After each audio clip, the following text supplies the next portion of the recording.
오늘은 로마서 강의 108번째 시간으로 로마서 9장 22절로 23절 말씀을 통하여 하나님의 영광의 풍성함을 알게 하고자 라는 제목으로 말씀을 전하며 주신 은혜를 함께 받고자 합니다.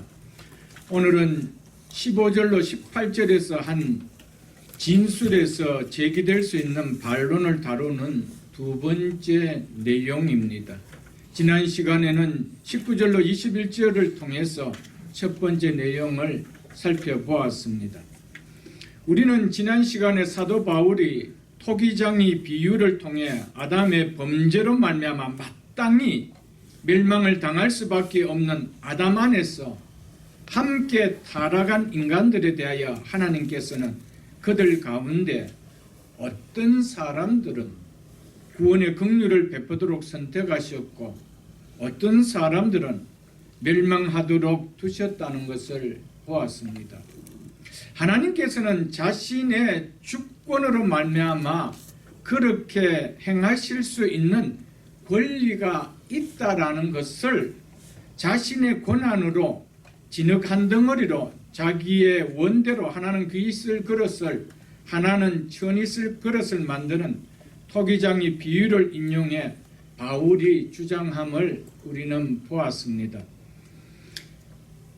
바울은 20절에서 21절에서 토기장의 비유의 말씀을 인용해 하나님의 주권적 자유에 대해 말을 했지만 왜 하나님이 어떤 것은 구원을 위해 어떤 것은 멸망을 위해 그렇게 하셨는지 그 의도와 목적은 말하고 있지 않았습니다.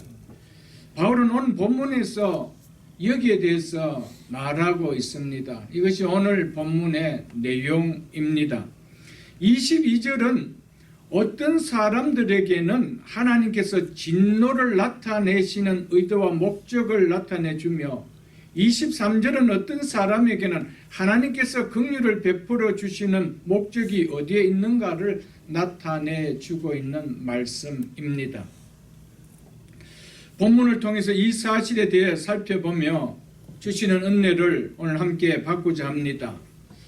22절과 23절을 다시 한번 함께 보겠습니다.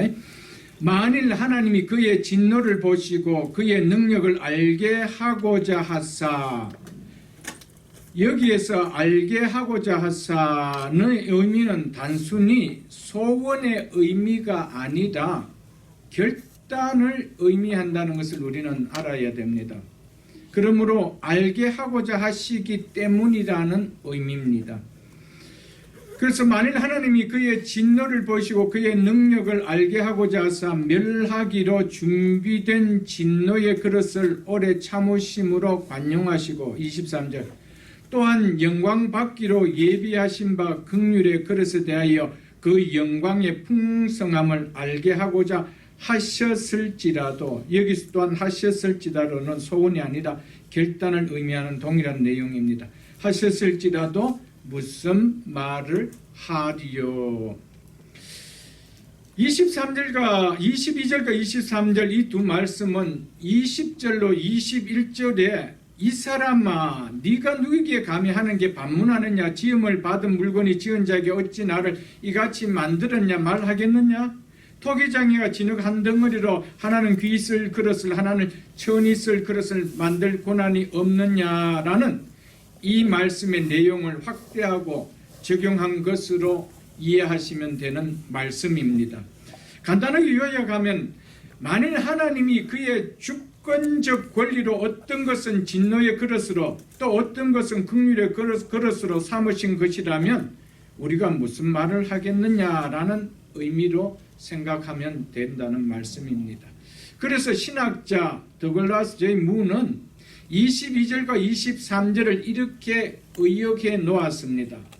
만일 하나님이 멸하기로 준비된 진노의 그릇을 오래 참으심으로 관용하신 것이 사실이라면 하나님이 그렇게 관용하신 목적이 그의 진노를 보이고 그의 능력을 알리기 위한 것이었고, 그리고 특히 영광받기로 예비하신 바 긍휼의 그릇들에게 그의 영광의 부유함을 알게 하시기 위한 것이었음을 너희가 깨닫게 될 때 너희가 어떤 반론을 제기할 수 있는가?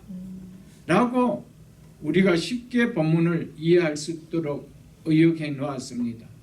왜 제가 이 본문을 먼저 이야기하면서 이렇게 이야기했냐면 이 본문은 쉽게 그냥 이해가 되어질 수 있는 문장이 아니어서 그렇습니다. 오늘 본문의 내용은 이런 의미의 내용이라고 염두에 두시고 보시면 되겠습니다. 하나님이 만드신 그릇이 두 가지가 있는데 하나는 진노의 그릇이고 또 하나는 긍휼의 그릇이라고 말하고 있습니다. 진노의 그릇은 하나님의 진노의 능력을 나타내려는 데 목적이 있고 긍휼의 그릇은 하나님의 영광의 부요함을 즉 풍성함을 나타내려는 데 목적이 있다라고 말하고 있습니다. 그런데 너희가 이것을 깨닫게 되면 무슨 말을 하겠는가? 즉 어떤 반론을 제기할 수 있겠는가라는 것이 오늘 본문이 우리에게 말하고자 하는 내용이라는 것입니다. 이제 한 절씩 나누어 살펴보겠습니다. 22절을 먼저 보겠습니다. 만일 하나님이 그의 진노를 보이시고 그의 능력을 알게 하고자 하사 멸하기로 준비된 진노의 그릇을 오래 참으심으로 관용하시고, 만일 하나님이 그의 진노를 보이시고 그의 능력을 알고자 하사 아까도 말씀드렸지만은 여기서 알고자 하사라는 의미는 단순히 알기를 바란다는 소원의 의미가 아니라 알게 하고자 하셨기 때문이라는 결단을 의미하는 말이라고 말씀드렸습니다. 만일 하나님이 그의 진노를 보시고 그의 능력을 알게 하고자 하셨기 때문에 이런 말이죠. 이 말씀이 담고 있는 내용은 한마디로 하나님은 죄를 너무 싫어하시고 미워하신다 이 말씀입니다. 하나님은 거룩한 성품과 의롭고 공의로운 본성을 가지고 계시는 분입니다. 그렇기 때문에 하나님은 죄를 너무 싫어하실 뿐 아니라 미워하신다라는 것을 바로 22절이 만일 하나님이 그의 진노를 보시고 그의 능력을 알게 하고자 하사라는 이 말 속에 함축시켜 말하고 있는 내용입니다. 그렇게 하나님은 죄를 결코 용납하실 수가 없다라는 겁니다. 그래서 하나님은 죄를 용납할 수 없기 때문에 죄는 반드시 심판을 하신다는 겁니다. 이것이 하나님의 성품과 본성에 속한 것이기 때문입니다. 하나님의 본성과 하나님의 성품은 죄를 용납할 수 없는 성품과 본성을 가지고 계십니다. 그분은 거룩하시고 의로우시고 공의로우신 성품과 본성을 가지고 계시기 때문에 그분은 죄를 용납하실 수가 없습니다. 그래서 죄를 미워하시고 죄를 한없이 혐오하십니다. 그래서 죄는 반드시 심판하신다는 것이죠. 그래서 만일 하나님이 그의 진노를 보시고, 왜 진노를 보십니까? 죄악 때문이죠. 죄를 보실 수가 없는 것입니다. 그래서 그 진노를 보이시는 것이 바로 그분의 능력이라는 겁니다. 그 하나님이 심판하시는 그 능력을 너희에게 알고자 하기 위해서 진노의 그릇을 준비했다는 것이죠.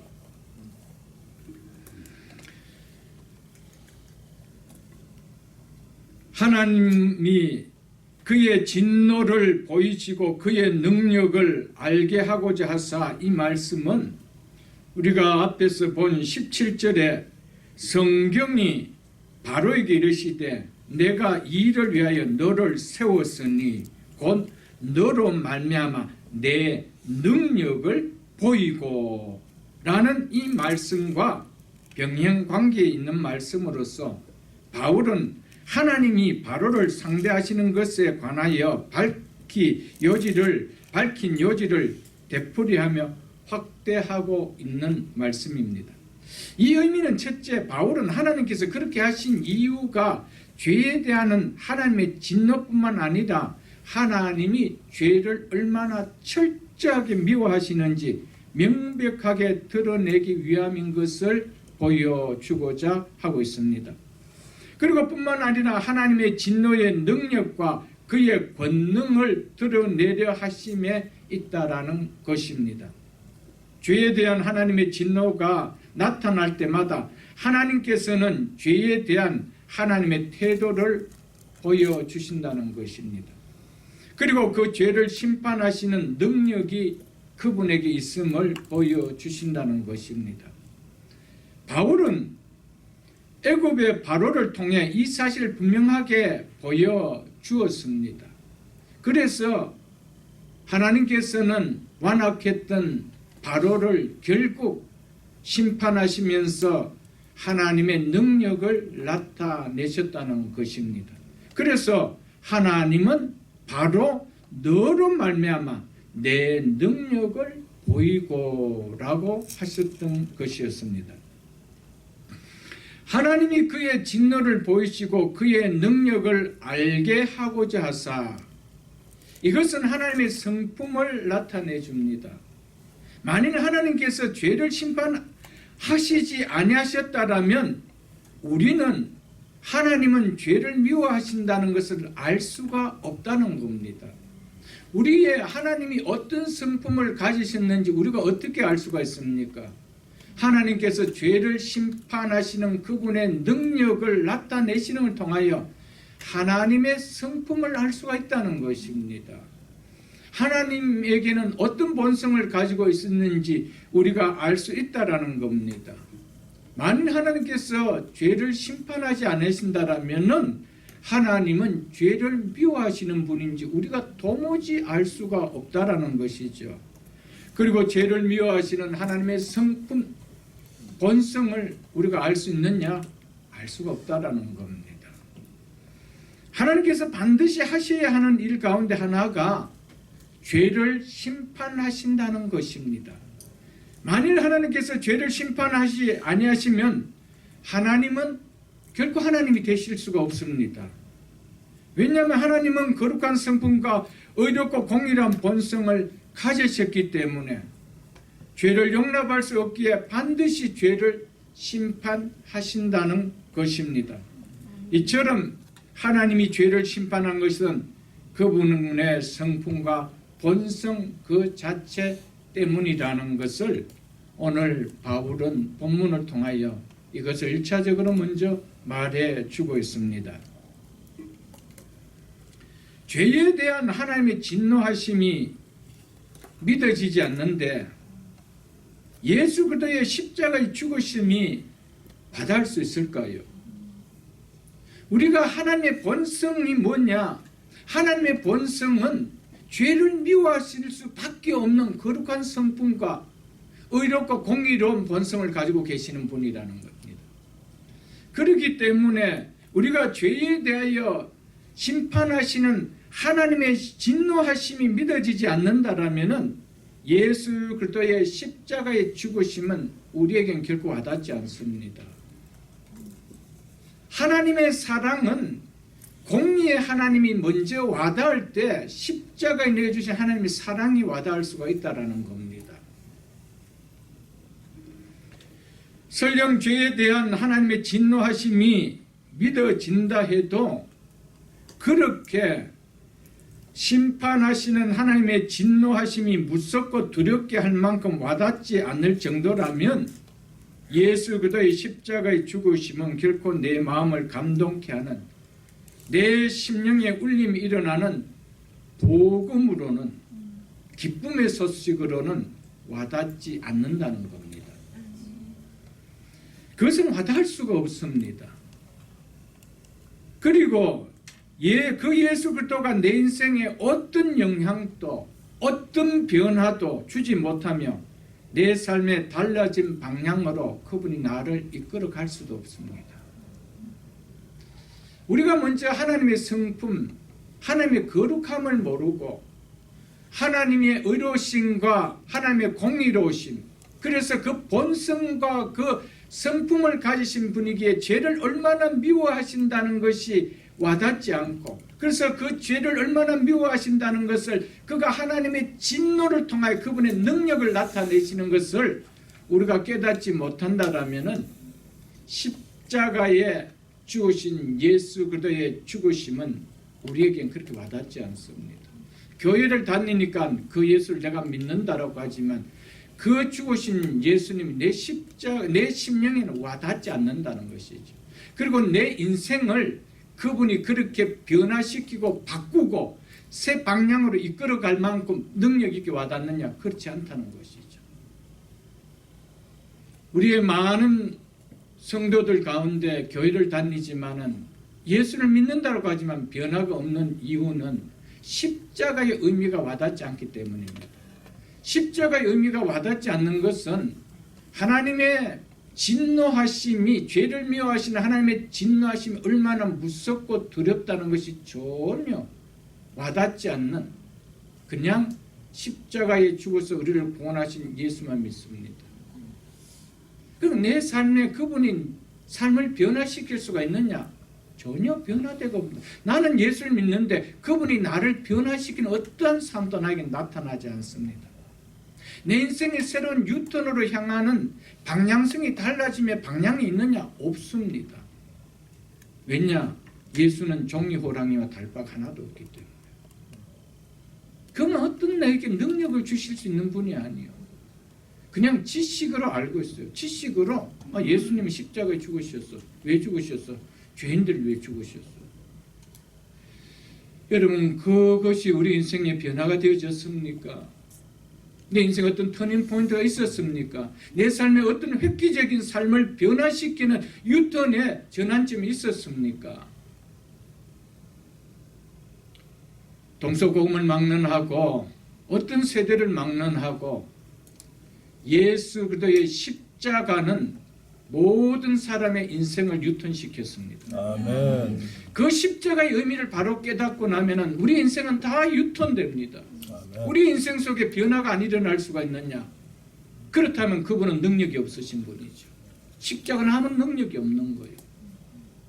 우리는 막연한 예수를 믿기 때문이죠. 막연한 십자가를 바라보기 때문이죠.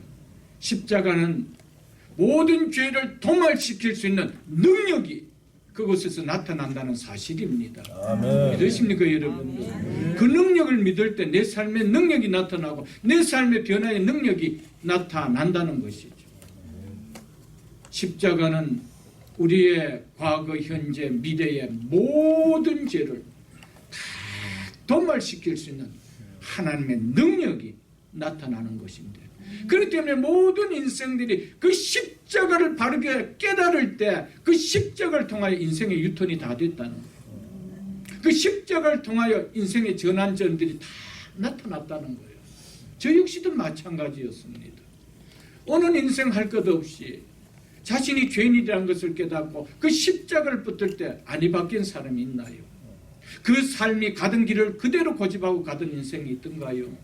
없었습니다. 한 사람도 없습니다. 왜 그럴까요? 십자가 능력이기 때문에. 아멘. 그래서 십자가는 하나님의 지혜요, 구원을 받은 우리에게는 하나님의 능력이라고 아멘. 고린도전서 1장에서 말씀했던 거 아니에요, 여러분들? 십자가는 우리의 능력입니다. 여기서 멸하기로 준비된 진노의 그릇에 대해 우리는 좀 생각해 보아야 합니다. 바울은 진노의 대상이 멸하기로 준비되어 있다라고는 말하지만은 누구에 의해서 그렇게 되었다라고는 명시하고 있지 않습니다. 누가 그들을 그렇게 준비시켰는지에 대해서 말하고 있지 않습니다. 그러면은 당연히 하나님이 준비시켰겠죠. 우리는 그런 생각을 할 줄 압니다. 자, 보십시오. 반면에 23절을 보면은 영광 받기로 예비하신 바라고 하나님의 긍휼의 대상에 대해 분명히 밝히고 있습니다. 이는 진노의 대상은 결코 하나님이 준비하신 것이 아니라는 것을 스스로 멸망받기로 준비되었다는 것을 암시해 주고 있는 말입니다. 그래서 멸하기로 준비된 진노의 그릇을 로이드 존스 목사님은 멸망을 거둘 진노의 그릇이라고 하는 것이 더 합당한 번역이라고 했습니다. 그래서 우리말 가운데 새 번역에서는 멸망받게 되어 있는 진노의 그릇이라고 이렇게 표현해 놓았습니다.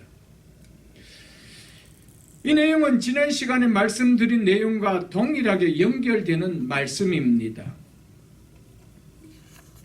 지난 시간에도 말씀을 드렸지만 하나님께서는 멸망당하는 죄인을 결코 창조하신 적이 없으십니다. 하나님은 인류의 대표자로서 아담을 창조하셨을 때 보시기에 심히 좋았다라고 할 만큼 죄가 없는 완전한 자로 창조하셨습니다. 그래서 하나님은 아담이 선악을 분별하고 선택할 수 있는 로봇이 아닌 자유의지를 가진 완전한 인격자로 지으셨다라고 여러 차례 말씀을 드렸습니다. 자기가 행한 일에 대한 선택권을 온전히 행할 수 있는 완전한 인격자로 하나님은 지으셨습니다. 그리고 보시기에 심히 좋았더라고 하셨습니다. 이런 아담은 최초로 지음받은 피조물인 존재일 뿐입니다. 그래서 아담은 지음받은 순간부터 하나님께 하신 말씀에 대해 이렇다 저렇다 반박하거나 또는 하나님의 말씀에 거부할 권한이 있는 존재가 아니라 오직 온전히 순종의 의무만 있는 피조물인 존재뿐이었다는 사실입니다. 그런데 인류의 대표자로 지음받은 아담은 피조물임에도 불구하고 자신의 존재를 망각하고 지으신 창조주 하나님의 말씀에 거역하고 자기가 하나님처럼 되고 싶어하는 쪽으로 자유의지를 움직였다는 것입니다. 그래서 인류의 대표자로 지음받은 첫사람 아담이었기 때문에 아담의 범죄로 말미암아 아담 안에 있던 모든 아담으로부터 존재할 모든 인류가 동일하게 죄를 범했다라고 말씀했습니다. 그래서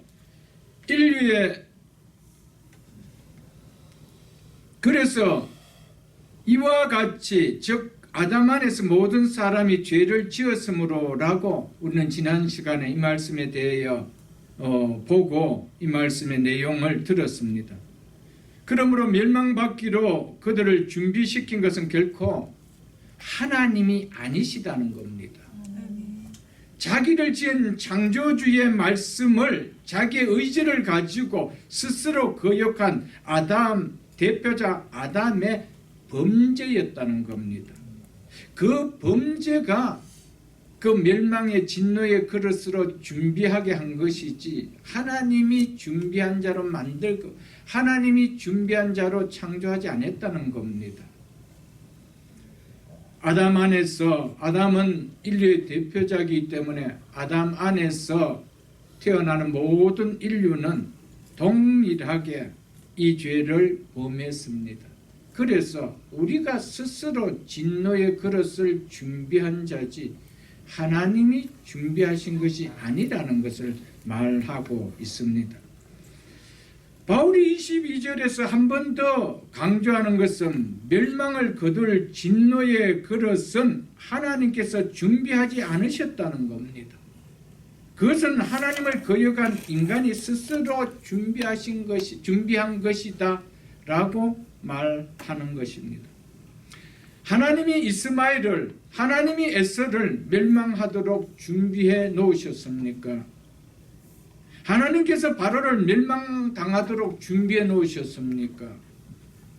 오늘도 멸망길을 가고 있는 수많은 사람들을 하나님께서 그렇게 하는 자로 만들어 두셨습니까? 아니라는 사실입니다. 성경은 아담 안에서 태어난 모든 사람이 자기 스스로 자기 의지로 멸망당하는 진노의 그릇을 스스로 준비하였다라고 분명하게 말하고 있다는 것입니다. 그래서 에베소서 2장을 한번 보겠습니다. 신약성경 311쪽입니다. 신약성경 311쪽 에베소서 2장 3절을 보겠습니다. 전에는 우리도 다 그 가운데서 우리의 육체를 따라 지냈으며, 여기서 전에는 우리도 할 때 우리도 누굽니까? 바울을 포함해서 에베소 교회 성도들이죠. 확대하면 우리 모두를 다 말하죠. 전에는 우리도 다 그 가운데서 우리의 육체의 욕심을 따라 지내며 육체와 마음이 원하는 것을 하여 다른 이들과 같이 본질상 진노의 자녀였더니, 본질상 내추럴리 태어나면서 우리는 진노의 자녀였습니다. 진노 발을 그릇으로 우리가 준비하고 태어났습니다. 여러분, 우리가 하나님이 시켜서 우리가 육체의 욕심을 따라 지내고 육체와 마음에 원하는 것을 하였습니까? 아니었습니다. 이건 우리 의지였습니다. 우리가 선택해서 갔던 길이었습니다. 그래서 우리를 가리켜서 본질상 진노의 자녀라는 거예요. 진노를 받을 수밖에 없는 자녀라고 말씀하고 있습니다. 그 뒤에 있는 데살로니가 후서 1장을 한번 보겠습니다. 334쪽입니다. 데살로니가 후서 1장 334쪽입니다. 8절로 9절을 보겠습니다. 하나님을 모르는 자들과 우리 주 예수의 복음에 복종하지 않는 자들에게 피조물이면서 창조주 하나님께 관심을 두지 않고 사는 것과 하나님의 말씀에 복종하지 않는 길을 선택한 것은 하나님이 그렇게 하신 것이 아닙니다.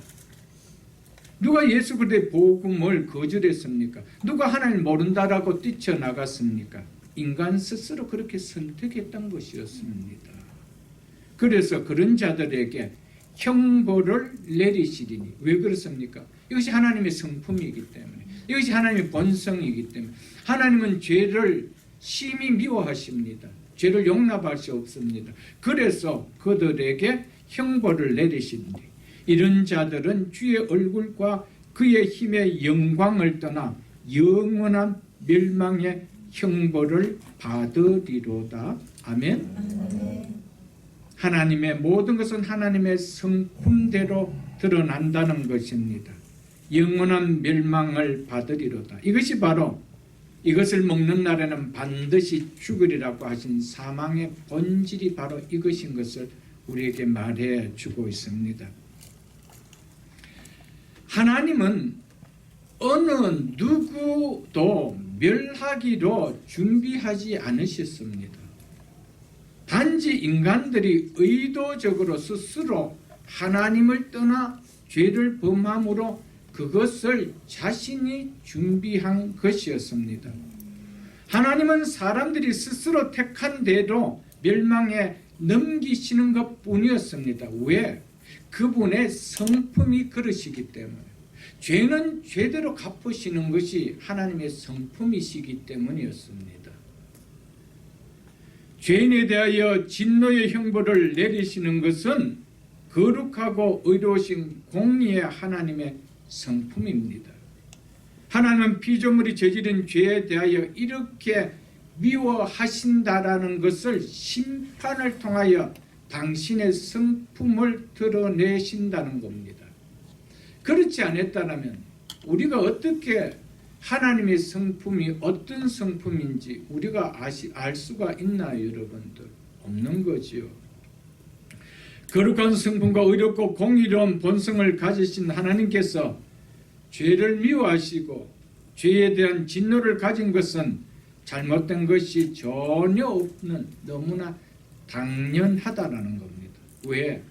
그분이 그런 본성을 갖고 그런 성품을 가지신 하나님이시기 때문이라는 것이죠. 많은 사람들은 하나님을 너무 모릅니다. 그렇기 때문에 하나님이 심판하실 때 너무 과격하다, 하나님이 어떻게 그럴 수가 있는가, 이렇게 이야기합니다. 그건 하나님이 어떤 분이신 것이 모르기 때문에 그렇죠. 그렇게 생각하기 때문에 죄를 지어도 우리가 하나님을 떠나도 두려움이 없어요. 하나님의 성품을 모르기 때문에. 하나님은 죄를 많이 지었다, 죄를 지었게 지었다, 그것은 우리의 입장이지 하나님의 입장에서 모두 똑같은 죄입니다. 그 죄를 열을 지었든 하나를 지었든 하나님 앞에서는 동일한 원죄의 죄의 출발이기 때문에 하나로 봅니다. 그렇기 때문에 심판은 동일하게 받습니다. 그렇기 때문에 우리가 하나님은 죄를 얼마나 미워하시고 그 미워하신다는 것은 하나님께서 하나님의 진노를 통하여 깨닫지 못한다라면 우리가 교회를 다닌다 하더라도 죄를 짓는 것을 별로 두렵게 여기지 않습니다. 여러분, 하나님께서 죄를 얼마나 미워하신다는 것을 그것을 극명하게 보여준 것이 바로 십자가였습니다. 하나밖에 없는 독생자 아들 이라 할지라도 죄를 안았다라면 용서할 수 없다는 거예요. 그래서 하나님은 아버지여 나를 왜 버리시나야까지 할 만큼 그런 고통 속에 하나님은 버릴 만큼 진노를 다 쏟으셨습니다. 우리는 십자가를 보면서 하나님 성품을 볼 줄 알아야 돼요. 우리는 많은 경우에 십자가를 통하여 하나님의 사랑의 성품만을 생각하려고 하는데 그렇지 않아요. 하나님의 사랑의 성품은 하나님의 공의로우시고 거룩하신 그 성품을 깨닫지 못할 때 우리를 구원하시는 사랑이 그렇게 와닿지 않습니다. 그 사랑을 베푸신 그분 앞에 우리가 조금이라도 변화된 삶을 드러내며 그분의 길을 따라가 가고자 하느냐 없습니다. 1차적으로 십자가에서 보이신 하나님의 성품과 본성은 죄를 용납할 수 없다라는 이것을 깨달을 때 그런 용납할 수 없는 하나님께서 사랑으로 내가 받아야 될 진노를 사랑하는 독생자에게 다 쏟으셨다라는 그 엄청난 진노를 쏟았다는 것이 나에게 은혜로 와닿는단 말이에요. 그래서 그 십자가 앞에서 내 인생이 거꾸러지고 바뀌는 거예요. 변화되는 거예요. 이것이 없기 때문에 수년을 우리가 교회를 다니지만은 십자가를 바라보고 십자가를 이야기를 하고 그러지만은 나는 달라짐이 없는 전혀 능력이 없는 일반 막대기와 같은 십자가밖에 아니라는 것이죠.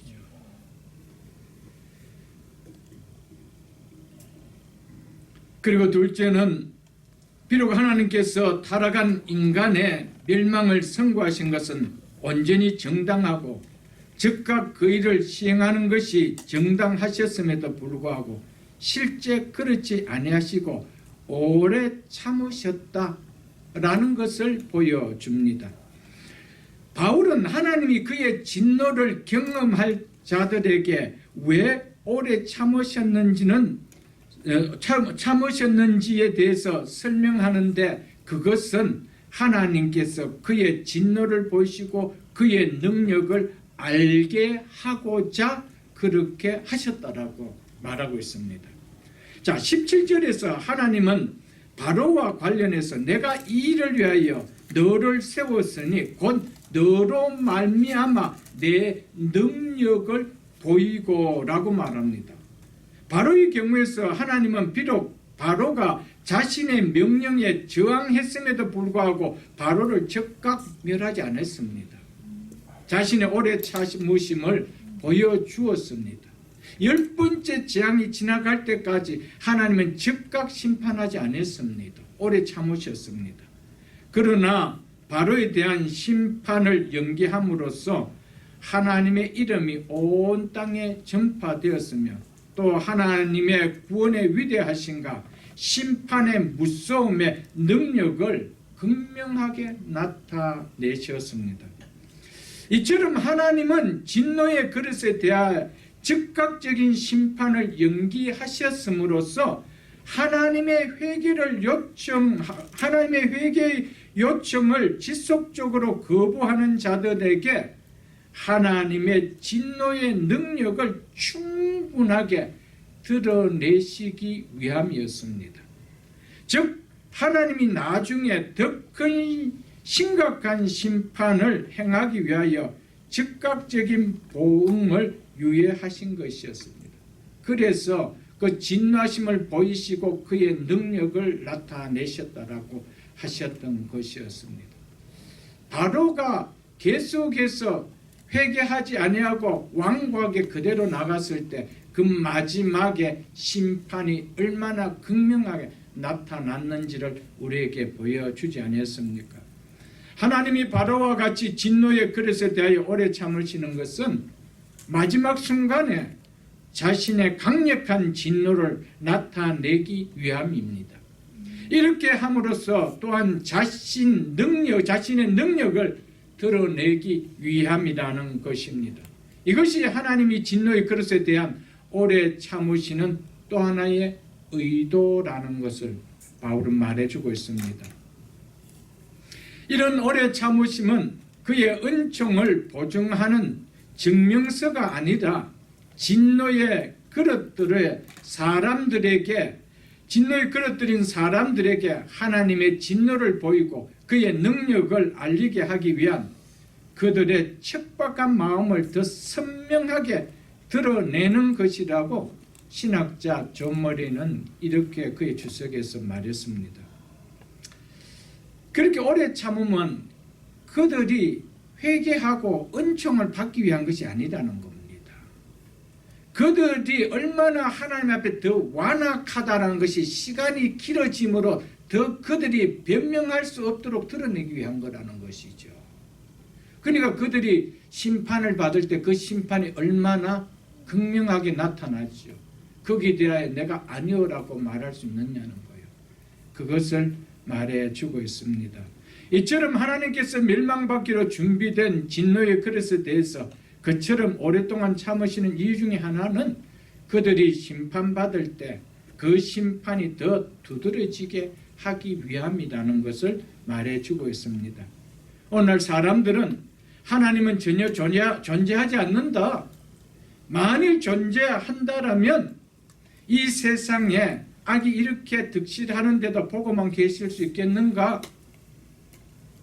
그들 벌써 심판했을 것이라고 말하면서 하나님을 부인하고 하나님을 조롱합니다. 하나님은 없다라고 합니다.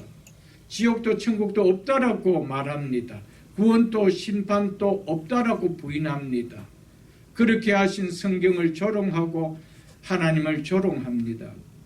하나님께서 그들로 그렇게 모든 것을 말하도록 하나님은 내버려 뒀습니다. 오래 참으십니다. 그러나 저로서 산자와 죽은 자를 심판하러 오시리라라고 하실 그때에 그들은 쥐구멍이라도 있으면 숨고 피하고 싶을 정도로 그들이 체험하는 진노의 심판은 두드러지게 그들 앞에 나타난다는 것이죠.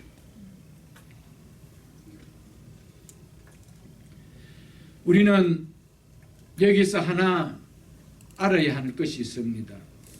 하나님께서 진노의 그릇에 대하여 오래 참으심으로 관용하시는 것은 혹시 진노의 그릇 중에서 복음을 듣고 회개하여 돌아오는 자가 있도록 기다리시기 위해서가 아닌가라는 생각을 할 수가 있습니다. 그것은 아니라는 것입니다. 그것 때문에 오래 참는 것이 아니라는 것입니다. 아무리 오래 참으시고 기다린다고 해도 그들 중에 구원받을 자는 한 명도 없다라는 사실입니다. 애굽왕 바로에 대한 하나님의 오래 참으심과 관용하심이 바로가 잘못을 깨닫고 회개하게 하던가요? 결코 오래 참으심이 바로의 마음을 변화시키지 않았습니다. 그거는 돌아서지 않았습니다. 가룟 유다에 대해 하나님의 인내와 오래 참으심이 가룟 유다를 변화시켰느냐? 그 오래 참으심이 가룟 유다의 변화를 가져오게 하셨나요? 그렇지 못했다는 겁니다. 베드로전서 3장을 한번 보겠습니다. 베드로전서 3장 20절입니다. 베드로전서 3장 20절입니다.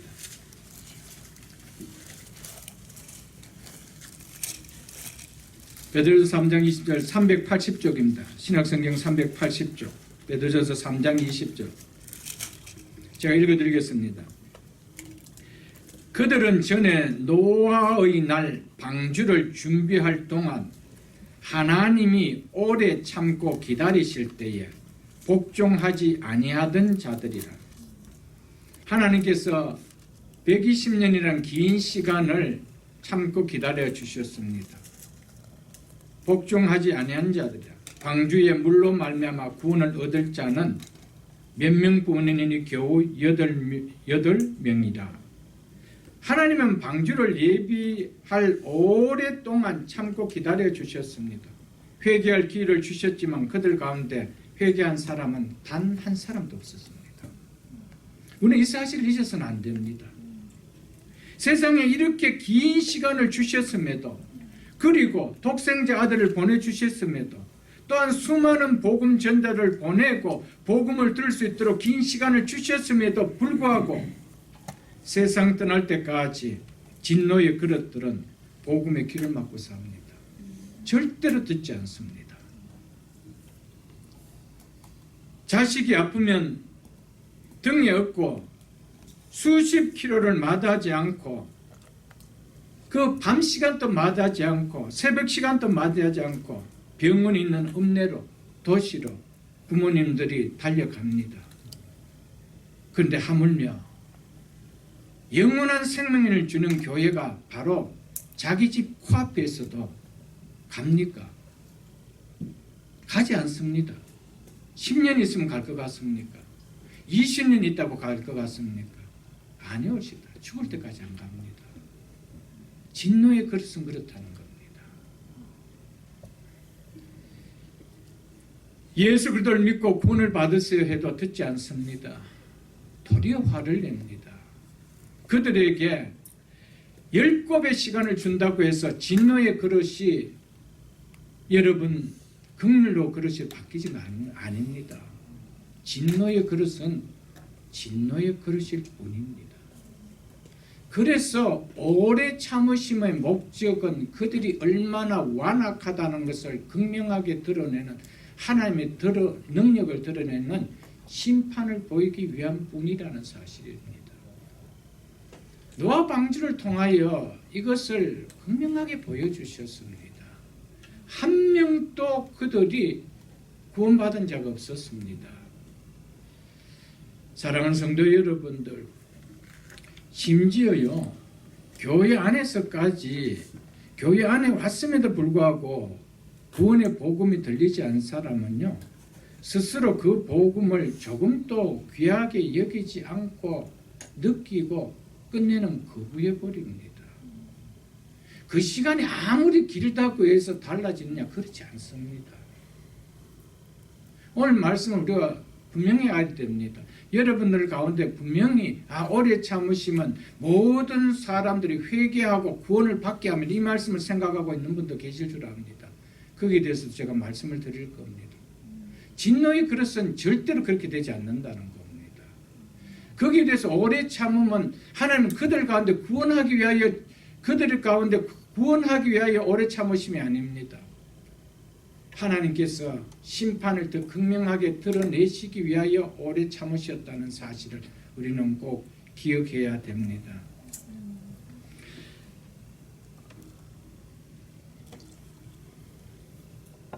그러므로 하나님께서 오래 참으사 구원의 메시지들을 들을 기회가 주셨을 때 노아의 홍수 사건 때처럼 마지막에 하나님의 강력한 진노가 임할 때 아무도 핑계댈 수가 없습니다. 복음을 거부한 것은 그들이 의도적으로 스스로 한 것이기 때문에 그들 스스로가 책임지게 되어 있다는 사실입니다.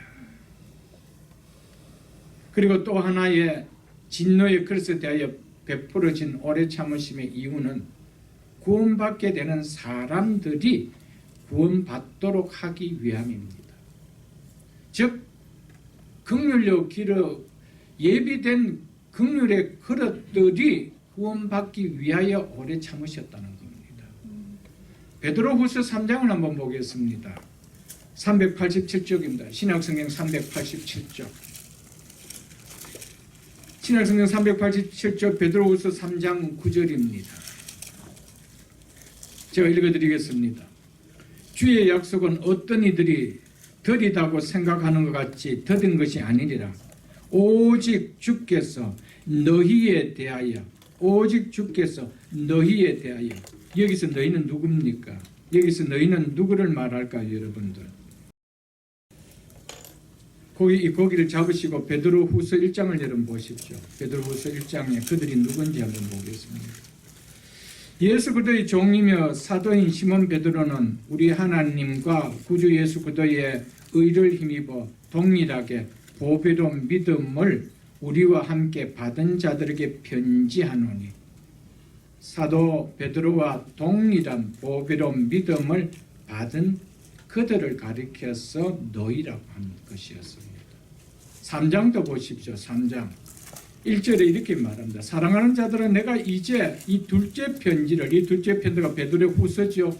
이 둘째 편지로 너희 진실한 마음을 일깨워 생각나게 하나니라고 이야기하고 있습니다. 너희에게, 너희가 누굽니까? 믿음을 가진 너희에게 이 둘째 편지를 썼다라고 이야기하고 있습니다. 베드로전서 1장도 한번 보겠습니다. 그 앞에 있는 베드로전서 1장 377쪽입니다. 베드로전서 1장 2절을 제가 읽어드리겠습니다. 곧 하나님 아버지의 미래하심을 따라 성령이 거룩하게 하심으로 순종함과 예수 그리스도의 피 뿌림을 얻기 위하여 택하심을 받은 자들에게 편지하니. 누구에게 편지한다라고요? 택하심을 받은 자들에게, 구원을 받은 너희에게, 이렇게 이야기하고 있죠.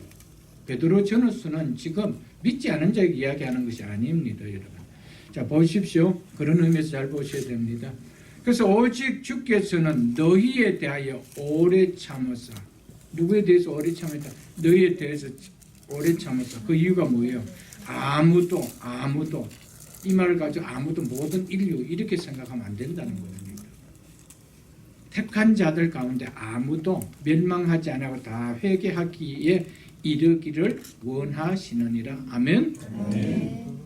그래서 여러분, 택함 받은 백성들은 오래 참음의 기간 동안 구원받게 되어 있다는 것이죠.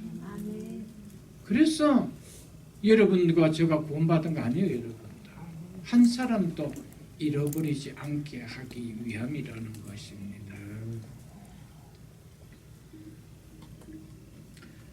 이 두 가지 사실을 통하여 하나님은 오늘도 오래 참으십니다. 우리에겐 그 오래 참으심이 얼마나 은혜였어요. 그래서 여러분들 가운데 늦지막이 막차 타신 분도 안 계십니까, 여러분들?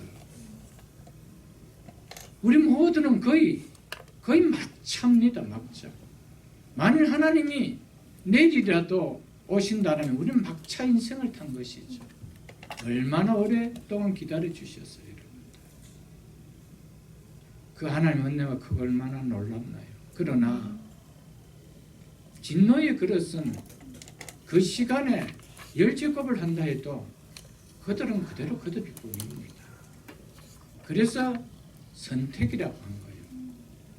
그게 얼마나 복인지 몰라요, 여러분.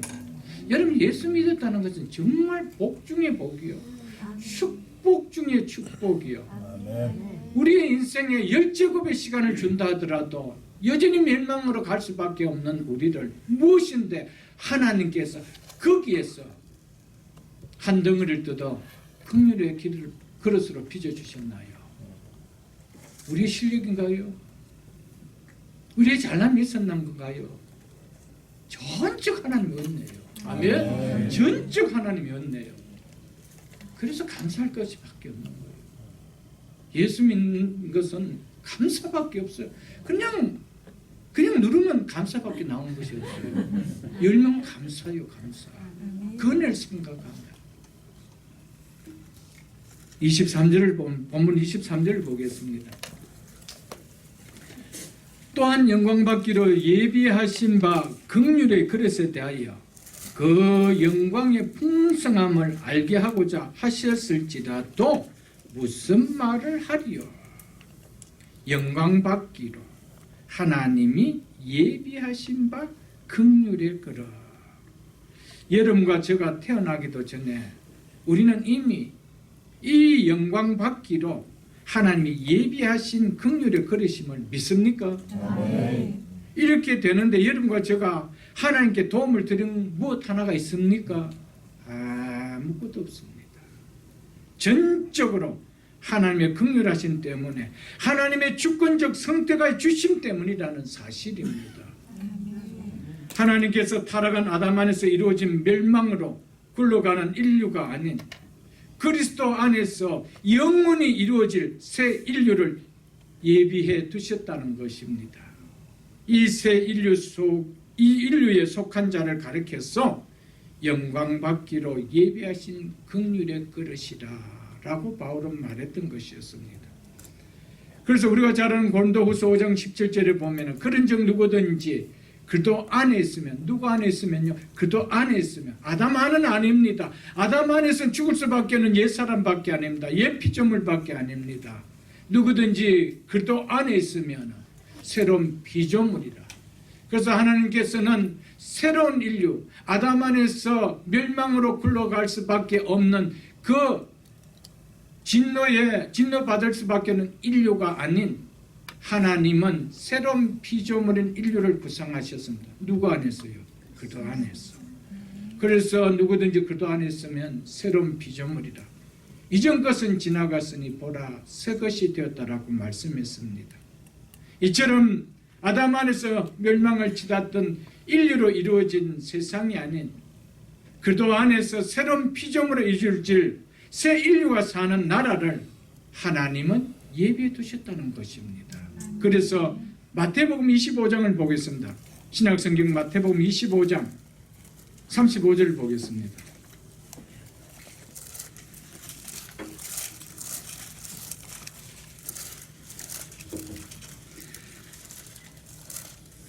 마태복음 25장 35절. 그때에 하나님 심판때 예수 그리스도께서 심판하실 때입니다. 그때에 임금이, 예수 그리스도를 이렇게 비유한 것입니다. 임금이 그 오른쪽에 있는 자들에게 이르되 내 아버지께 복받을 자들이여. 여러분과 저는 하나님으로부터 복받은 자임을 믿습니까? 왜 복받은 자인지 보십시오.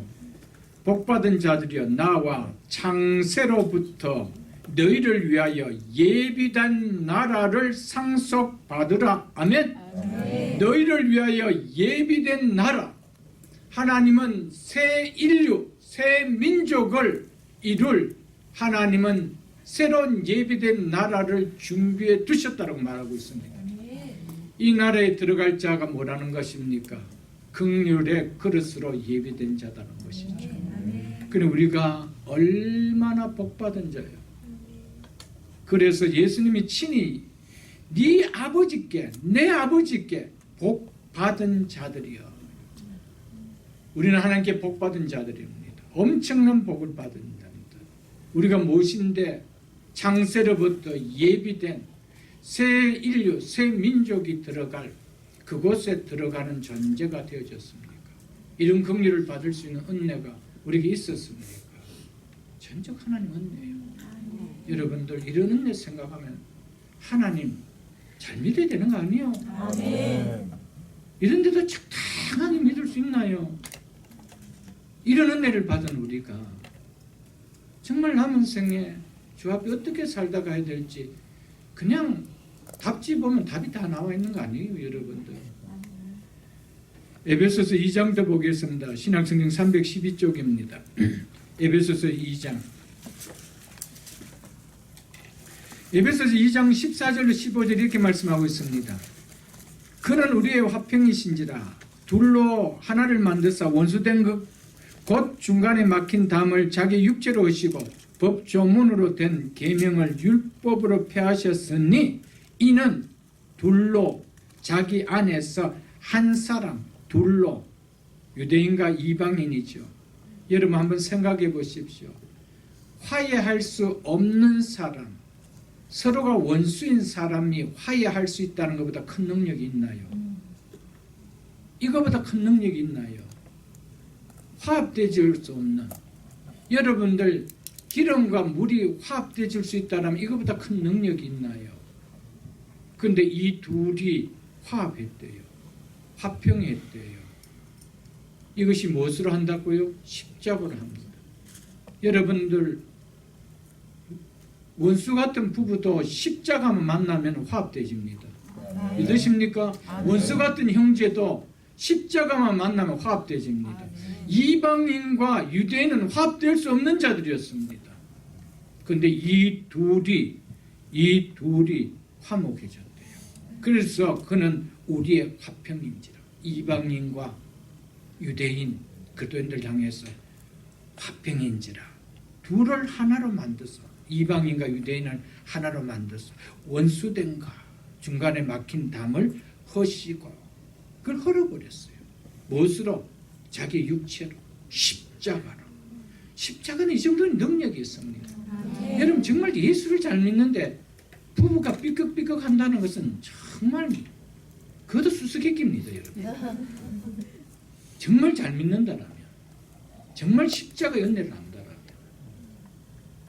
에베소 5장을 한번 읽어보십시오.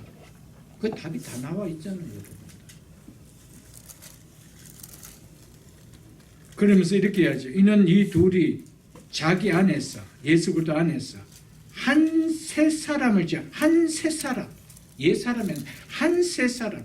이제는 이것이 이방인, 유대인 이게 아니에요. 한 세 사람입니다. 이것을 새로운 인류라고 이렇게 표현해놨습니다. 공동번역에서는 이것을 하나의 새 민족을 지어 이렇게 합니다. 하나의 새 민족을 지어 이렇게 해요. 이것이 뭡니까? 이것이 교회입니다. 교회. 하나님은 예수 그리스도의 십자가를 통하여 원수들이 하나가 될 수 있는 인류를 만드는 이 공동체를 주셨습니다. 이게 교회입니다. 그래서 이 교회 안에서 내가 새 인류라는 것을 아는 자들이 궁극적인 새 인류가 사는 예비된 나라에 들어가는 거 아니에요, 여러분들. 이 사실 믿습니까, 여러분? 여러분 신앙은 참 신비합니다. 말씀은 너무 신비합니다. 복음은 너무 놀랍습니다.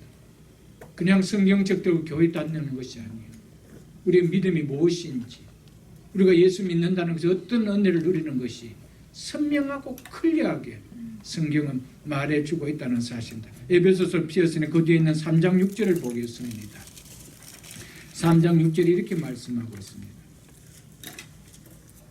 하나님 반드시 우리를 새 인류를 부르실 때 무엇으로 부를까요? 복음으로 부르십니다. 그래서 복음으로 불러 1차적으로 새 피조물을 모아서 새 인류의 공동체인 교회로 모아주셨던 것이었습니다. 3장 6절 보겠습니다. 이는 이방인들이 무엇으로 말미암아? 복음으로 말미암아 그리스도 예수 안에서 함께 상속자가 되고 함께 지체가 되고 함께 이 약속에 참여하는 자가 됨이라. 아멘. 함께 약속에 참여하는 자. 그 나라의 주인 되신 예수 그리스도께서 계시는 예비된 그 나라에 우리가 함께 참여하는 자가 된다. 그것을 함께 상속받는 자가 된다는 거예요. 누구 안에서요? 예수 그리스도 안에서. 무엇으로 말미암아? 복음으로 말미암아. 복음으로 말미암아. 그래서 교회는 할 수만 있으면 복음을 전해야 돼요. 복음을 깨닫게 돼요. 복음만 깨달으면은 여러분 우리의 소망이 달라지는 거예요. 우리 인생의 기쁨이 달라지는 거예요. 예수 믿는다는 것이 차원이 달라지는 거예요. 신앙생활 한다는 것이 얼마나 복된다라는 것이 우리 속에 누려지는 것 아니겠습니까, 여러분들? 우리가 하나님의 예비하신 긍휼의 그릇이라는 것이 복음을 통해 깨달을 때 놀라지 않을 사람이 있겠습니까? 복음으로 내가 그리스도인이라는 사실이 깨달아질 때 나는 정말 기적의 사람이라는 것이 생각이 아니 들 사람이 있겠습니까? 제가 수요 성경 공부 때 말씀드렸지만 내가 예수 믿는다는 것은 기적입니다. 내 속에 기적이 일어난 겁니다. 기적이 일어난 거예요. 어떻게 내가 긍휼의 그릇으로 빚어질 수 있었느냐는 거예요. 내가 어떻게 오래 참음 속에 내 한 사람 회개하기를 기다리지는 그런 기적의 인물이 됐냐는 거예요. 예수 믿는 것은 기적이에요, 여러분들. 생각해보면 기적이에요. 어떤 분은 10살 때 기적을 체험했지만 어떤 분은 60, 70세 기적을 체험하는 사람도 있잖아요. 어떤 분은 임종의 그 기적을 체험하는 사람도 있잖아요. 정말 기적입니다. 정말 기적이요. 놀랍지 않아요? 할 수만 있다면, 일찍 이 기적을 체험한다면, 기적을 삶을 이 땅에서 살아가는 거 우리가 아닐까요, 여러분들? 멸망당하는 난 사람을 구원하시기 위하여 성부, 성자, 성령 삼위 하나님께서 행하신 일들을 생각해 보면 정말 놀랍습니다. 그분들이 그렇게 할 이유가 없는 그분이 나 한 사람 긍휼의 그릇으로 빚어줬기에 나 한 사람 그 예비된 나라의 새 인류로 하나님 삼아주시기 위하여 행하신 일들을 생각하면 그냥 감탄이 나오는 거예요. 그렇지 않나요, 여러분들? 그래서 로이드 존스 목사님은요, 만일 여러분의 자신에 대해서 놀라지 않는다라면 여러분은 그리스도인이 아닙니다라고 했습니다. 여러분 예사롭게 듣지 마십시오. 정말 나를 구원하시기 위하여 행하여진 삼위 하나님께서 행하신 일들을 생각하면 내가 아니 놀랄 수가 없습니다. 아니 놀래질 수 있는 것이 도리어 기적입니다. 그래서 놀라지 않는다라면, 그래서 여러분은 여러분 자신에 대해서 놀라지 않는다라면 여러분은 그리스도인이 아닙니다라고 이야기했습니다.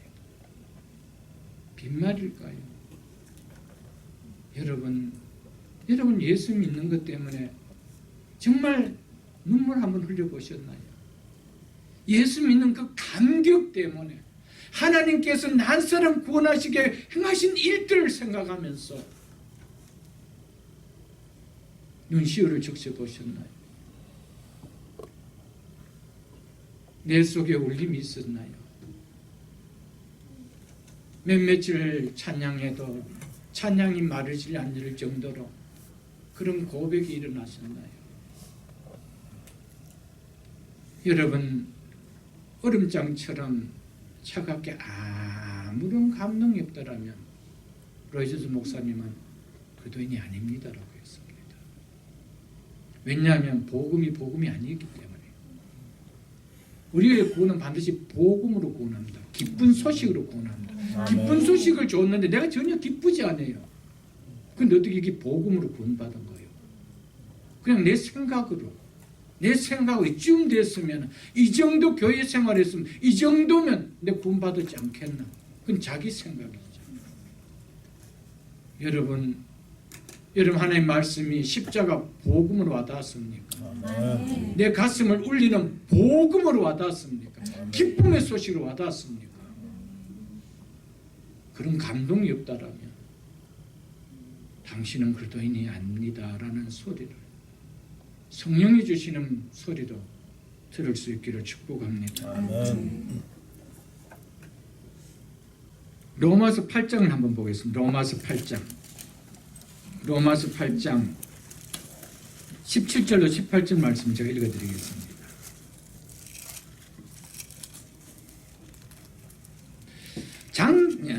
로마서 8장 17절 18절입니다. 자녀이면 또한 상속자고 하나님의 상속자요 그도와 함께한 상속자니. 이것을 아까 에베소서 3장 6절에서 뭐라고 했습니까? 복음으로 말미암아 그리스도 안에서 함께 상속자가 되고 함께 지체가 되고 함께 약속에 참여한 자가 되었다라고 했습니다. 자녀이면 또한 상속자고 하나님의 상속자요 그도와 함께한 상속자니 우리가 그와 함께 예수 그리스도와 함께 영광을 받기 위하여 고난도 함께 받아야 할 것이라 생각하는데 현재의 고난은 장차 우리에게 나타날 영광과 비교할 수 없도다. 그리스도인들은 바로 이 영광을 받기로 하나님이 예비하신 긍휼의 그릇이라는 것을 말합니다. 그래서 예비하신 바 긍휼의 그릇이라고 할 때 영광을 받기로 예비하신 긍휼의 그릇 할 때 무슨 영광이라는 겁니까? 바로 이 영광이라는 것이죠. 이 영광. 우리가 그리스도와 함께 영광을 받기 위하여 장차 우리에게 나타날 영광, 이 영광을 받기로 우리를 예비하신 긍휼을 그리시대요. 얼마나 감사해요.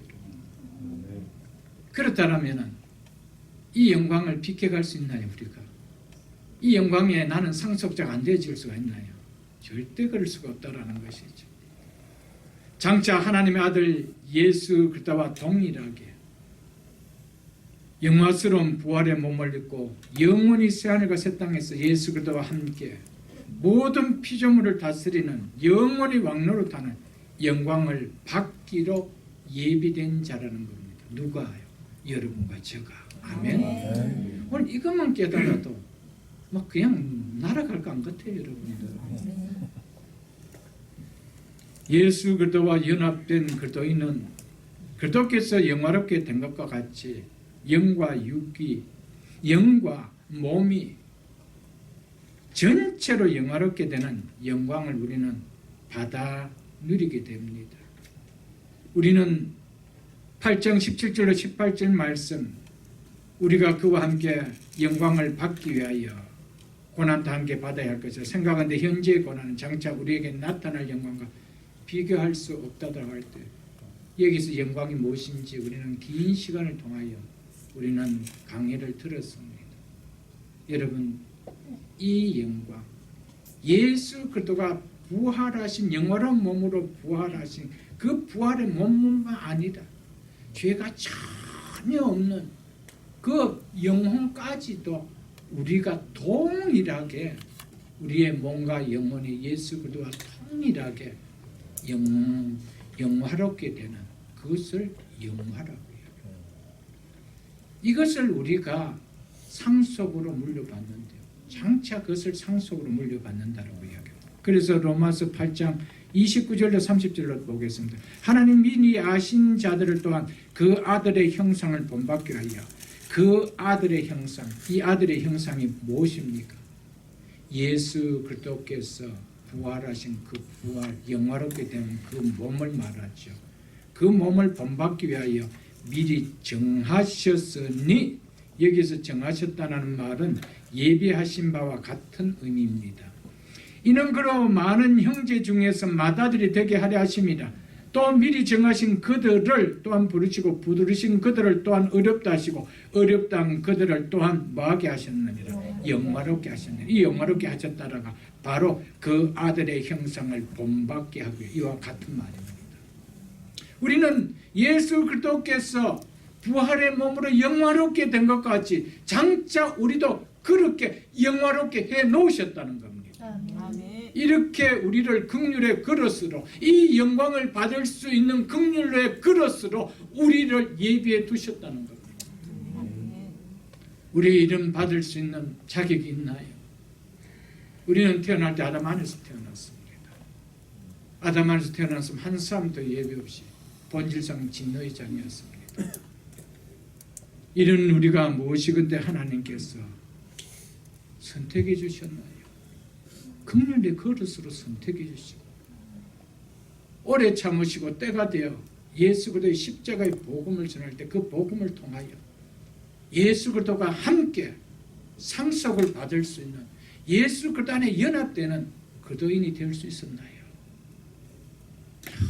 정말 감사해요.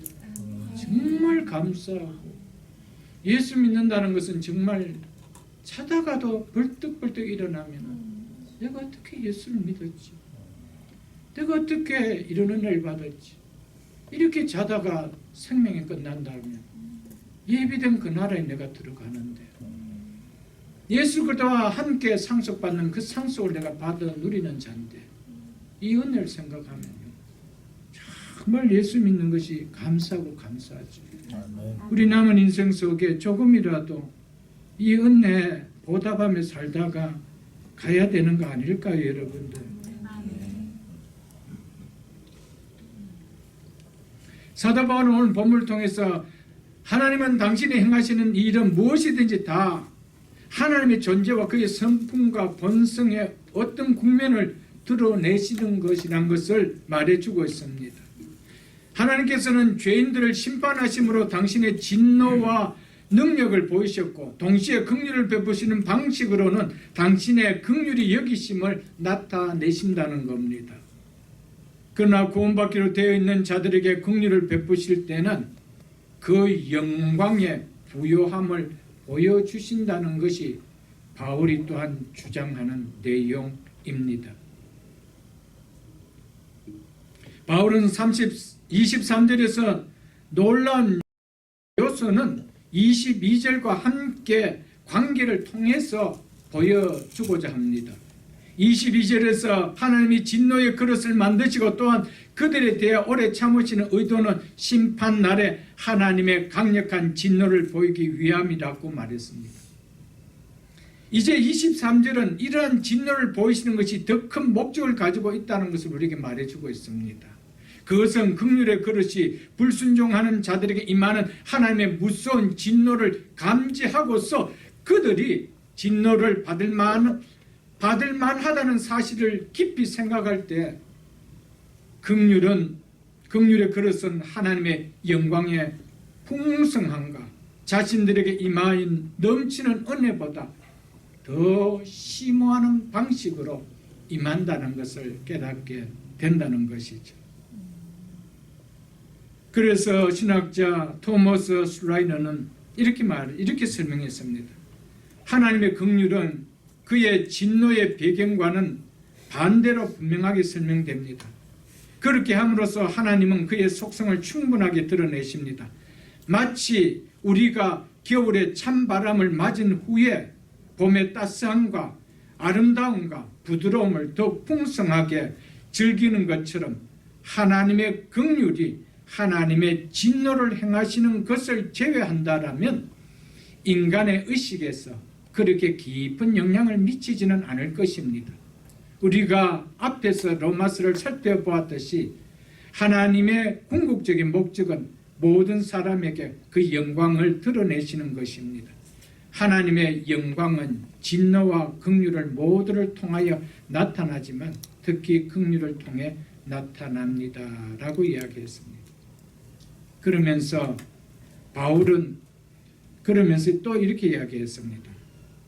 오늘 본문을 통해서 바울은 하나님의 긍휼은 진노의 배경에 비추어 드러날 때에야 하나님의 긍휼이 긍휼로서 인정되고 인식된다라고 그분은 강조했습니다. 이 말이 무슨 냐 하면은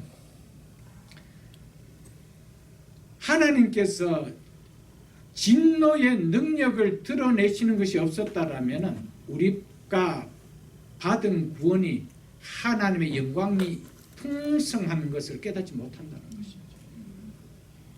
우리가 구원을 받고 그 구원을 받게 하신 목적이 하나님의 영광의 풍성함을 알고자 함인데 그 알고자 함은 상대적으로 하나님의 진노하신 능력이 얼마나 큰가를 깨달을 때 이것이 닿는다는 것이죠. 그러니까 구원받은 우리에게 하나님의 그 영광의 풍성함이 부유함이 얼마나 큰지를 깨닫게 하기 위하여 오래 참으시고 그들을 진노하게 하셨다는 것이죠. 여러분 그것을 생각할 때 여러분과 제가 그런 가운데서 구원받았다는 것을 생각할 때 하나님의 영광의 풍성함이 얼마나 크게 느껴질까요? 얼마나 크게 느껴질까요? 여러분 이번에 아프간 사건을 여러분 보잖아요. 그래도 어쨌든 비행기를 타고 다른 나라에 가서 목숨을 구한 사람은 그것이 얼마나 감사하다는 것을 느끼지 않아요, 여러분들? 무엇 때문에 그렇습니까? 상대적인 것 때문에 그렇죠. 그런 죽음이 일어나는 그런 폭파가 일어나고 생명의 위협이 오가는 그것을 느끼니까 내가 생명을 얻었다는 것이 얼마나 감사하고 영광을 느껴졌다는 것이죠. 사랑하는 성도 여러분, 하나님께서 하나님의 진노의 능력을 깨닫지 못하면 우리는 하나님이 우리를 구원하시어 주신 그 목적인 하나님의 영광의 풍성함을 알고자 하여라고 했는데 그 알고자 하여를 우리는 알지 못합니다. 전혀 와닿지 않습니다.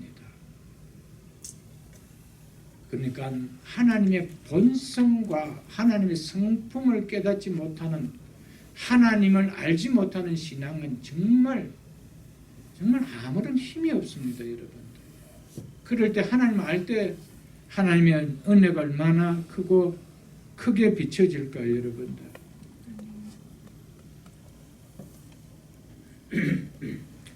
그러면서 바울이 묻고 있는 질문은 이겁니다. 하나님께서 그렇게 하신들 무엇이 잘못이 있느냐? 하나님께서 그의 큰 권능과 진노를 받기에 너무나 합당한 그 사람들에게 나타내신다 할지라도 무슨 불의한 일이 있느냐? 하나님께 불의가 있느냐?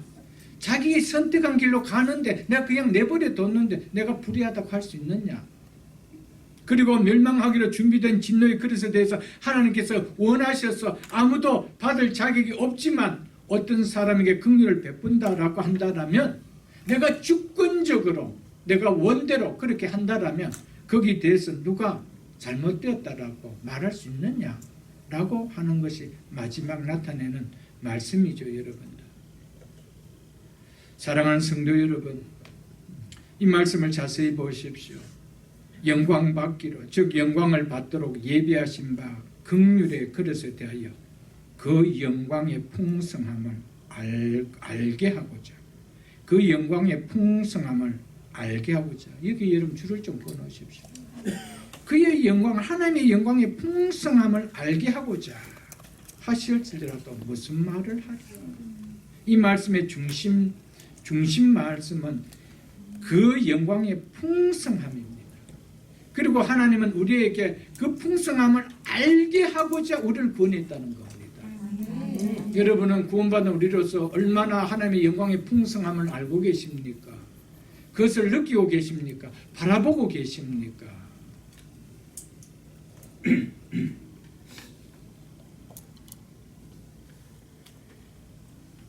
하나님께서는 우리 한 영혼 한 영혼을 구원하시는 것이 당신의 영광의 풍성함을 보여주시는 것임을 말해주고 있습니다.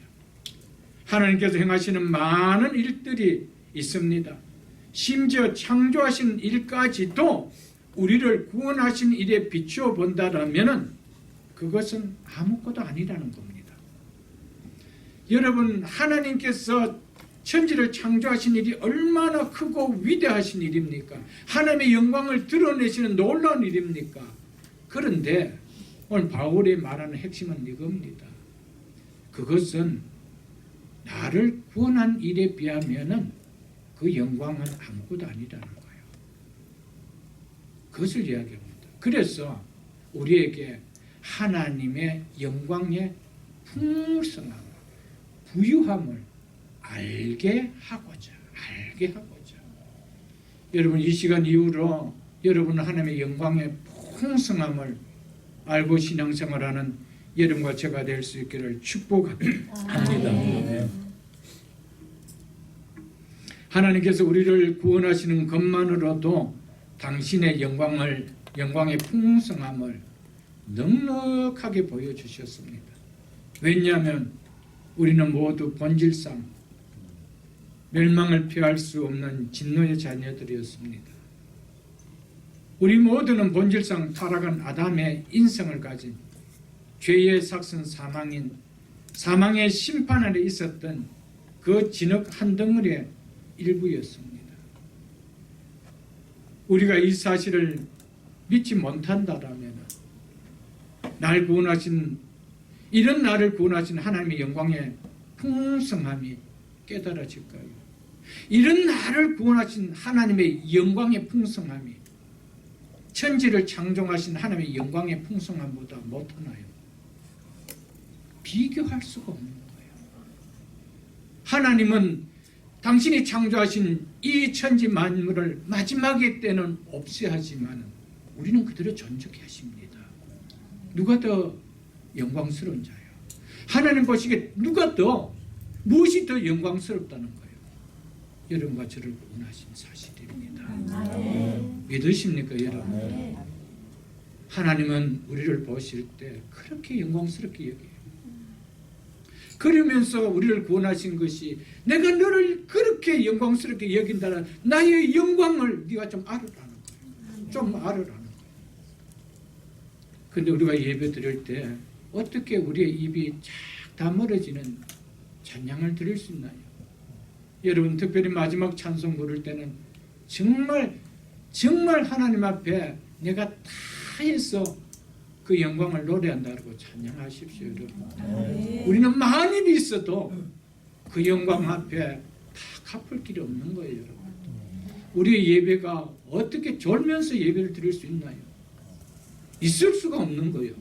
이 영광을 생각한다면 여러분들, 우리의 예배는 싸구려처럼 그렇게 드려질 수 있는 것이 아니라는 사실입니다, 여러분들. 우리가 성경이 말하는 죄가 깨달아지지 않고 그 죄값인 하나님의 진노의 두려움을 알지 못한다면 우리를 구원한 하나님의 은혜와 영광의 풍성함의 사이즈와 기쁨은 결코 내 마음에 와닿지 않습니다. 전혀 느껴지지 않는다는 사실입니다, 여러분. 하나님의 영광의 풍성함을 재는 척도는 그분이 베풀어 주신 은혜입니다. 은혜는 전적으로 그것을 받을 자격이 전혀 없는 자에게, 그리고 더 나아가 진노의 심판밖에는 받을 자격이 없는 자에게 값없이 베풀어진 호의를 가리켜서 성경은 은혜라 그렇게 말하고 있습니다. 그런 은혜를 여러분과 저는 값없이 받았어요. 정말 값없이 받았어요. 그 하나님 생각한다면 우리가 어떻게 살다 가야 되겠어요, 여러분들. 로마서 5장을 보겠습니다. 로마서 5장 8절로 10절 말씀 제가 읽어드리겠습니다. 우리가 아직 죄인 되었을 때 그리스도께서 죄인인 우리를 위하여 죽으심으로 하나님께서 우리에 대한 자기의 사랑을 확증하셨는다. 이처럼 우리가 죄인 되었을 때 이런 죄인인 우리에게 하나님께서는 사랑하는 독생자 그리스도를 십자가의 속죄제물로 내어주신 사랑을 나타내셨습니다. 은혜를 주셨다는 겁니다. 9절에 그러면서 이제 우리가 그의 피로 말미암아 어렵다 하심을 받았으니 더 그로 말미암아 진노하심에서 구원을 받을 것이라. 곧 우리가 원수 되었을 때 그의 아들의 죽으심으로 말미암아 하나님과 화목하게 되었은지 화목하게 된 자로서 더 그의 살아나심으로 말미암아 구원을 받을 것이라. 이처럼 우리가 하나님과 원수 되었을 때 진노를 쏟을 것밖에 없는 이런 원수된 우리와 화합하기 위하여, 화평하기 위하여 이런 우리에게 하나님께서 사랑하는 아들을 십자가에 화목제물로 내어주셨다는 이 은혜, 이 은혜가 바로 하나님의 영광의 풍성함을 나타내는 척도라는 것이죠. 이것이 어떻게 우리에게 나타나냐는 거예요. 우리가 죄인 되었을 때, 우리가 하나님과 원수 되었을 때 그에게 나타날 하나님의 성품은 죄를 갚으시는 진노밖에 없었습니다. 그런 우리에게 그 진노를 하나님과 원수된 우리와 화합하기 위하여 독생자에게 다 쏟도록 십자가의 화목제물로 내어주셨어요. 그리고 우리에게는 피 한 방울 요구하지 않는 하나님의 심판을 다 거둬주셨어요. 하나님 진노를 다 거둬주셨어요. 이런 은혜를 생각할 때 날 구원하신 그 하나님 향하여 그 영광이 안 보입니까? 그 영광이 안 누려지는 것이죠, 여러분들. 사랑하는 성도 여러분, 한번 생각해 보십시오. 멸망을 자초할 것밖에 없는 우리를 구원하시기 위하여 독생자 예수 그리스도 안에서 우리를 긍휼한 그릇으로 택하여 주시고 때가 되어 죄인인 우리를 구원하시기 위하여 독생자 예수 그리스도께서 하나님과 동등됨을 스스로 내려놓으시고 친히 피조물 같은 인간의 모습으로 이 땅에 오셔서 십자가의 죽으심으로 구원을 행하여 주셨습니다. 그리고 성령께서는 성부와 성자와 동등하신 하나님이심에도 불구하고 우리를 구원하시기 위하여 성부와 성자께 자신을 복종시키시고 오직 성부와 성자 그리스도께서 행하신 구원의 뜻과 사역을 우리 속에 알려주시고 구원받게 해주셨습니다. 이게 얼마나 놀라운 하나님의 영광이에요. 무엇이건데? 여러분 저거 뭔데? 도대체 뭔데? 이렇게 하실 수 있나요? 하나님과 동등되신 성자께서 스스로 동등됨을 포기하시고 이 땅에 우리와 같은 인간으로 내려오셨어요. 왜? 여러분과 저를 구원하시기 위하여. 그 속에서 하나님의 영광이 보이시는 거예요. 성령 하나님은 동등한 하나님이십니다. 그런데 자기의 동등함을 다 내려놓으시고 성부와 성자께만 복종하는 삶을 사셨습니다. 왜요? 여러분과 저를 구원하시기 위하여. 이게 하나님의 영광이 보이시는 거예요. 그래서 우리를 긍휼히 그래서 빚어주신 이유가 뭐예요? 하나님의 영광에 그것도 풍성함을 뭐하기 위하여? 알게 하기 위함이다. 알게 하기 위함이다. 여러분과 저는 이 사실을 알아야 됩니다. 이제는 이만큼 말씀을 들었다라면 이제는 이 은혜를 깨달아야 됩니다. 이 은혜의 삶을 우리가 깨닫고 살아야 되는 거 아니겠어요, 여러분? 고린도후서 4장을 한번 보겠습니다. 고린도후서 4장. 신약성경 289쪽입니다. 신약성경 289쪽. 고린도전서 4장입니다. 고린도전서 4장. 고린도후서 4장입니다. 고린도후서 4장 289쪽 6절을 보겠습니다. 고린도후서 4장 6절. 어두운 데에 빛이 비치라 말씀하시던 그 하나님께서 예수 그리스도의 얼굴에 있는 하나님의 영광을 아는 빛을 우리 마음에 비추셨느니라. 아멘. 하나님의 영광을 아는 빛, 그것이 예수 그리스도의 얼굴에 있었대요. 하나님의 영광의 풍성함이 예수 그리스도의 얼굴에서 온전히 집중되어 나타날 수 있다라고 말하고 있습니다. 그래서 예수 그리스도를 통하여 우리가 구원을 받았다라면은 우리는 하나님의 영광의 풍성함이 내가 모를 수가 없다라는 것이죠. 아니 누려질 수가 없다라는 사실입니다. 그래서 요한복음 1장도 보겠습니다. 142쪽입니다. 요한복음 1장 1절을 보겠습니다. 요한복음 1장 1절을 먼저 봅니다. 142쪽 요한복음 1장 1절. 태초에 말씀이 계시니라. 이 말씀이 하나님과 함께 하셨으니 이 말씀은 곧 하나님이시라. 이 말씀은 곧 하나님이시라. 14절 보겠습니다. 이 말씀이 육신이 되어 하나님이 육신이 됐다 이 말이죠. 말씀이 육신이 되어 우리 가운데 거하심에 말씀이 육신이 되어 하나님이 육신이 되어 오신 분이 누구십니까? 예수 그리스도이죠. 그래서 예수 그리스도가 우리 가운데 거하심에 우리가 그의 영광을 보니 아버지 독생자의 영광이요 은혜와 진리가 충만하더라. 아멘. 아멘. 여러분 예수를 통하여 하나님의 영광을 볼 수가 있어야 됩니다. 하나님께서는 당신의 모든 영광을 알 수 있도록 예수 그리스도를 통하여 나타내 주셨습니다. 특별히 십자가를 통하여 나타내 주셨습니다. 여러분 십자가를 통하여 하나님의 영광을 깨달을 수가 있어야 됩니다. 하나님의 위대하시고 놀라우신 그 영광을 우리는 깨달을 수가 있어야 된다는 것이죠, 여러분. 사랑하는 성도 여러분들, 예수님께서는 이 땅에 오셔서 당신의 풍성함을, 하나님의 풍성함을, 아버지의 풍성함을 나타내기 위하여 많은 사역을 하시고 많은 고난을 당하셨습니다. 골고다 언덕에서 고난의 극치를 겪으셨습니다. 이것을 통하여 예수님께서는 하나님의 영광을 보여주기 위함이었습니다. 그래서 골고다 언덕의 십자가는 하나님의 영광의 모든 표정들 가운데 가장 놀라운 표정입니다. 그래서 그의 영광을 보니 아버지의 독생자의 영광이요, 아버지와 아들은 동일한 영광을 가졌단 말이에요. 그래서 예수님은 아버지와 나는 하나라고 하였습니다. 여러분 예수님께서 우리 가운데 거하시면서 우리에게 보여주신 그의 가장 극에 달하는 영광이 뭐였습니까? 골고다 언덕이었습니다. 십자가였습니다. 이제 다음 주 둘째 주일에 저희가 성찬 예식을 거행할 겁니다. 하나님의 영광을 보는 성찬이 되기를 축복합니다.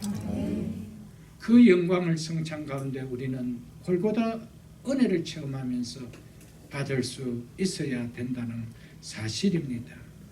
말씀을 맺겠습니다. 하나님의 영광의 풍성함을 알게 하고자 함이라는 제목으로 말씀을 드렸습니다. 오늘 말씀의 핵심은 바로 이것입니다. 하나님의 본성과 하나님의 성품 가운데 또 하나의 드러내는 성품은 당신의 영광을 알게 하는 긍휼을 보시는 성품이었다는 겁니다. 그 성품이 있었기에 여러분과 저가 구원받을 수가 있었고 하나님의 영광이 무엇인지 깨달을 수가 있었습니다. 사랑하는 성도 여러분, 하나님께서 심판하지 않았다라면 하나님이 죄를 미워하시는 그 성품을 우리는 알 수 없었습니다. 그리고 사랑하는 독생자를 십자가에 내어주시는 일이 없었다라면 그것을 또한 깨닫지 못할 뿐 아니라 하나님의 영광의 풍성함이 어떤지 긍휼의 성품 또한 깨달을 수가 없었다는 사실입니다. 오늘 우리 이 말씀을 통하여 하나님의 성품을 다시 한 번 더 마음속에 깨닫는 믿음의 삶을 살 수 있는 우리 모두가 다 될 수 있기를 주의 이름으로 축복합니다. 아멘.